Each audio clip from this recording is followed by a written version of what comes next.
Oksana Shachko, suicide de la fondatrice des Femen, qui avait été brutalement évincée. Oksana Shachko, l'une des fondatrices des Femen, a été retrouvée morte à son domicile parisien ce lundi, a indiqué l'organisation. Elle se serait suicidée. Mis à jour le 24 juillet 2018 à 16h45, elle se serait suicidée et aurait laissé une lettre expliquant son geste. Oksana Shachko, activiste ukrainienne et membre fondatrice des Femen, a été retrouvée morte dans son appartement situé à Paris, ce lundi 23 juillet 2018. C'est l'organisation féministe qui a annoncé son décès ce mardi, à l'AFP. Oksana Shachko avait 31 ans. Elle avait inspiré puis fondé le mouvement féministe il y a 10 ans, en avril 2008. Dès l'été de l'année suivante, Oksana Shachko avait manifesté seins nus à Kiev pour la première fois, donnant un moyen d'action choc à ces Femen. Arrivée en France en 2012 sous le statut de réfugiée politique, Oksana Shachko va d'abord consolider les Femen dans l'Hexagone, mais sera vite évincée de la direction du mouvement, comme Anna Eutsol et Sacha Shevchenko, deux autres membres fondatrices.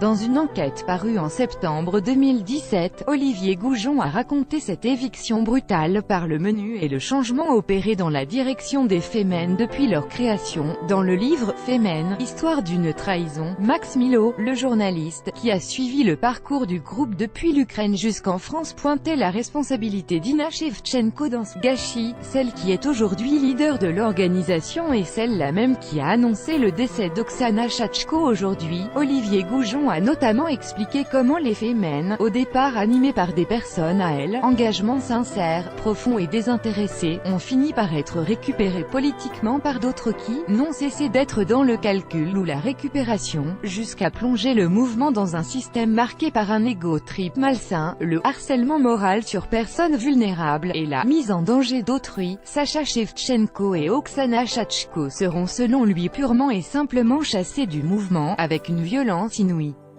Quand Oksana Shachko fustigeait Ina Shevchenko dès 2014, une ancienne militante des Femen, se faisant appeler Alice, dénonçait l'organisation dictatoriale qui s'était installée petit à petit dans le mouvement.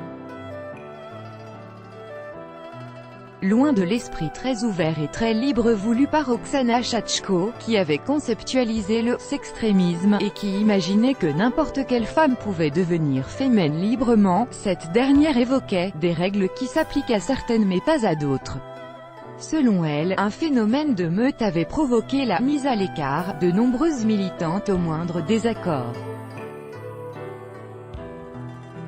Je ne suis pas un cas isolé, des filles plus fragiles ont beaucoup souffert, au sein des Femen, lâchait encore Alice, avant de conclure, on n'applique pas à l'intérieur du mouvement les revendications pour lesquelles on se bat à l'extérieur, le respect des personnes et de la liberté d'expression.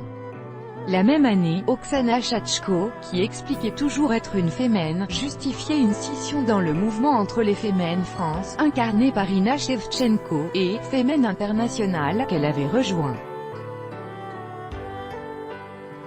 Pointant la stupidité des militantes d'en face, Oksana Shachko déclarait alors tout de go. Ina voulait des petits soldats, qui lui obéissent aveuglément et elle a eu ce qu'elle voulait.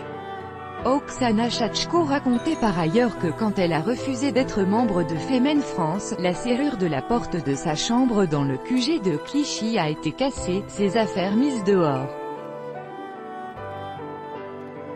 Elle a dû partir, écrivait Libération qui l'avait interrogée à l'époque. Les Femen, un souvenir amer pour Oksana Shachko, et Oksana Shachko pointait encore plus clairement la responsabilité d'Ina Shevchenko dans les dérives du mouvement. C'est vrai qu'elle a toujours été ambitieuse, mais on ne pensait pas que cela deviendrait comme cela. Là, on a l'impression que tout est dicté par des choix personnels, l'envie de faire carrière. La rupture sera définitive l'année suivante, en 2015, Oksana Shachko quittera définitivement le mouvement pour revenir à son activité d'artiste peintre. Elle n'avait plus fait parler d'elle, en dehors de quelques expositions dans la capitale, jusqu'à aujourd'hui. Dans un article du Parisien publié ce mardi, on apprend qu'Oksana Shachko gardait un souvenir amer de son arrivée en France et des tensions qui sont immédiatement apparues chez les Femmes. Je resterai toujours une Femme, mais ce mouvement est mort car la société l'a tué, lâchait-elle au quotidien en 2016, ajoutant, au bout de 6 ans, les mouvements de rébellion finissent par s'essouffler. Par ailleurs, le Parisien indique que la jeune femme vivait mal l'éloignement de l'Ukraine, de sa mère et de sa famille.